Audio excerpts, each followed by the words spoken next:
你知道吗？在许多影迷心中，四海兄弟的配乐成就更胜史上第3名的电影《教父》，而且其中的一条旋律更被王家卫放进一代宗师，而完全不违和呢。就如同他的前辈替《教父》配乐的 Nino Rota， 意大利国宝作曲大师 Morricone 体内流着浓浓的意大利歌剧血意，他非常擅长以人声或合唱来表现人生中各种悲欢离合的心境。其实 Morricone 最厉害的是他借由洞悉人性与灵魂深处，转化为一条条流芳百世音乐旋律的能力。但是 Morricone 到底是写了怎样的旋律，让东西方电影大师都爱用呢？嗨，大家好，我是 Sherry， 今天要来讲讲意大利国宝配乐大师 Morricone 和史上最刻骨铭心的黑帮电影《四海兄弟》。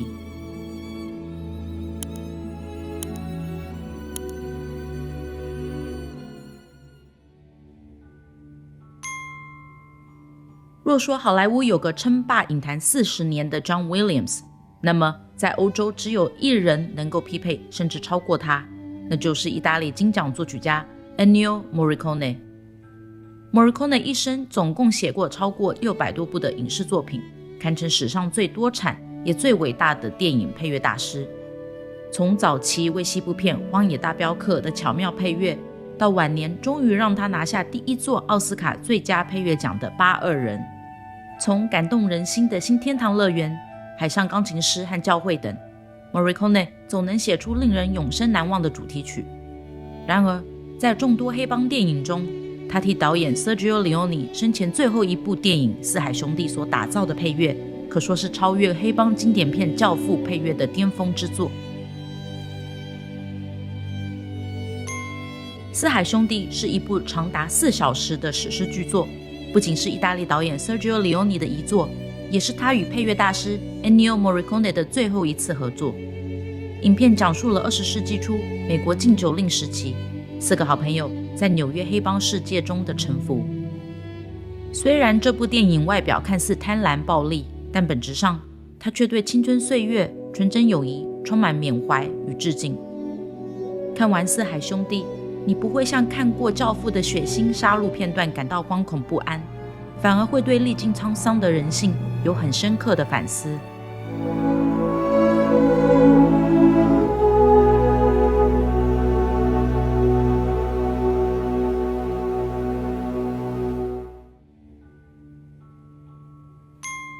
四海兄弟横跨了近40年的时光，不仅深刻描绘了友谊的爱恨情仇，更呈现出美国20世纪的沉浮巨变。四海兄弟以童年、中年和老年的3条线交叉呈现。主角 Noodles 在鸦片馆吸食鸦片时，偶然看到报纸头条，得知仇家已经追上门。为了避免追击，他匆忙地隐姓埋名，沉寂35年之久，直到重回故乡。他回到熟悉的地方，陷入了童年时的回忆，也思念起当年与他共同历经生死的伙伴们。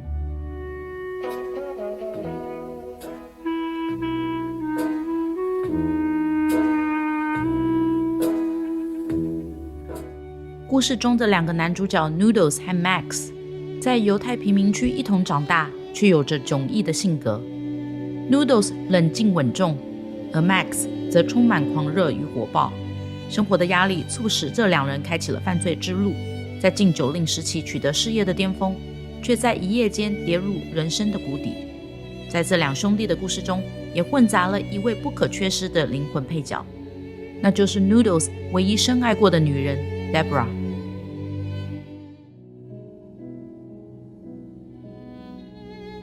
四海兄弟的故事一直让 Noodles 在爱情和友情之间做抉择。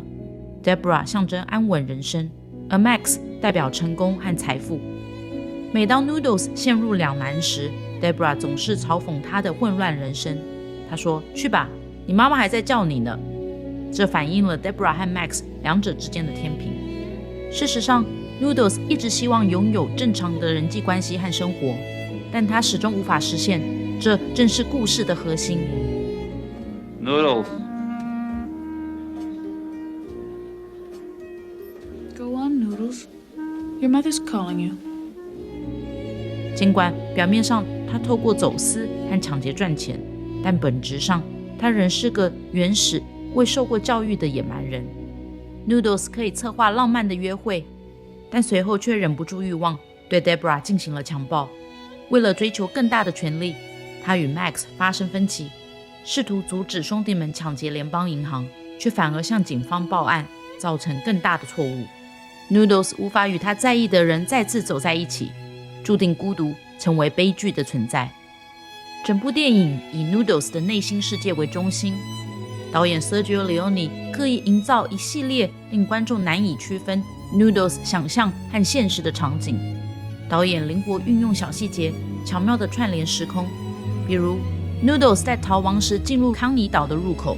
镜头一转，下一刻他竟然出现在纽约的入口。这种手法极具巧思且极富效果。此外，影片充分采用了隐喻和符号，巧妙地暗示角色之间的关系。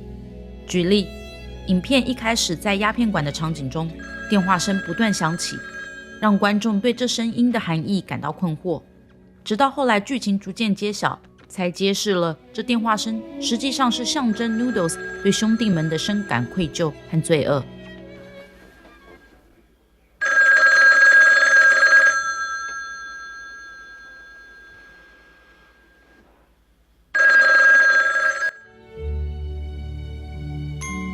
对于故事角色与剧情周密的关联， Morricone 的配乐是以一种十分交织的交响诗形态呈现。四海兄弟的配乐是由几个非常重要的主旋律贯穿前后，而它们紧密的交织不仅天衣无缝，也有点烟消云散。你若把电影原声带拿出来从头听到尾，是可以用听就听出整部电影哦。以下就让我们来介绍几首非常有名的主题曲。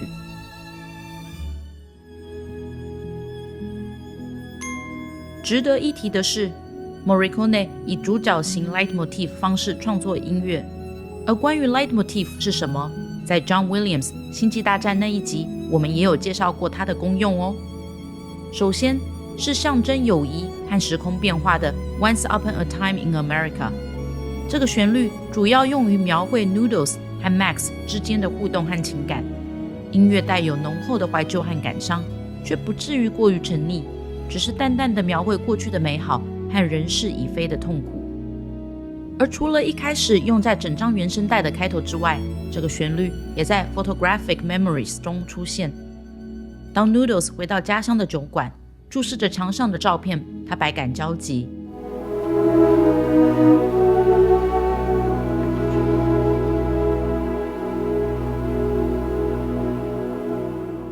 而在生活较轻松的时候，这个旋律也变成了 Friends， 为整张原声带带来一份美好和愉悦的氛围。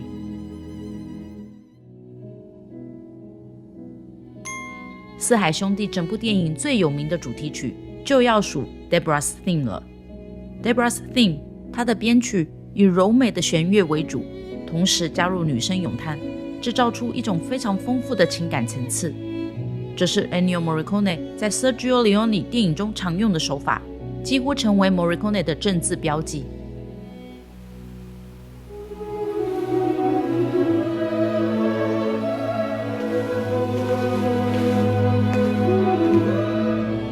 就像《地狱三镖客》中的 The Ecstasy of Gold 狂沙10万里以及 A Fistful of Dynamite， 而这三部电影以狂沙10万里、A Fistful of Dynamite 和四海兄弟为 Sergio Leone 的最后三部作品，被统称为 Once Upon a Time Trilogy 传奇三部曲。 Deborah's Theme 是西方电影最经典的爱情主题曲之一，它的氛围柔和典雅，旋律内敛优美。然而或许你不知道，这实际上是 Ennio Morricone 为其他电影创作的老曲，虽然它未曾被使用过，却在四海兄弟中变成流芳百世的主题曲。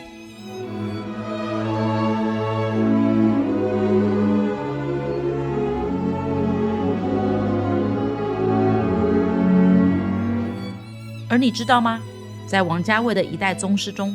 这个主题伴随着叶问与宫二在街巷漫步，一同谱写逝去时光中的情感。Morricone 回收了他自己的音乐，而王家卫更是重用了大师的音乐，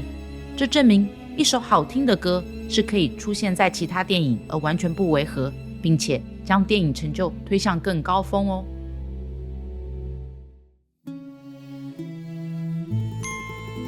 我个人最喜欢的一条歌曲就是 Amapola， 与 Deborah's Theme 中的那股忧伤寂寞和满满无奈的宿命感不同， Amapola 叙述着是两小无猜初恋的纯真美好，也可以说是 Deborah's Theme 爱情主题曲成熟前的雏形曲。虽然 Amapola 不算是 Morricone 的原创音乐，但是随着他自己的变形，却扮演着举足轻重的角色。一开始的 Amapola 是面粉带尖的两小无猜，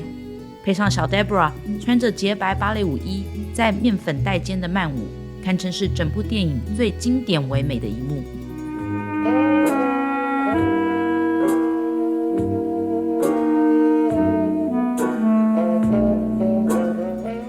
而后 Amapola 这段主题曲则摇身一变，成为在舞池间摇曳的典雅奢华，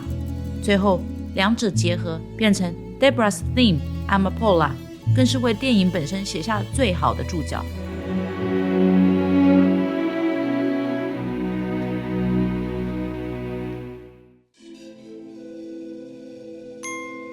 这首歌更像是一个电影配角，虽然它的出现总是有点突兀。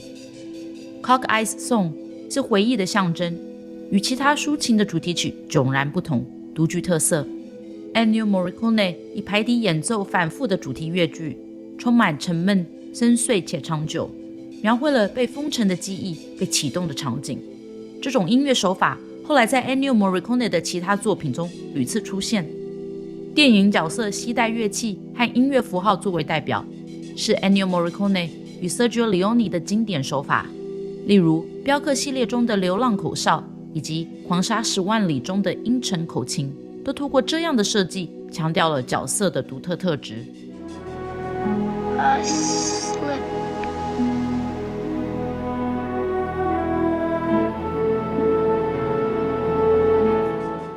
在电影中 Cockeye 不仅用排笛吹奏回忆的主题，还演奏了友谊 Friends 的主题，这与后来在教会里吹奏双簧管的传教士或海上钢琴师现场演奏相呼应，起到了相似的作用。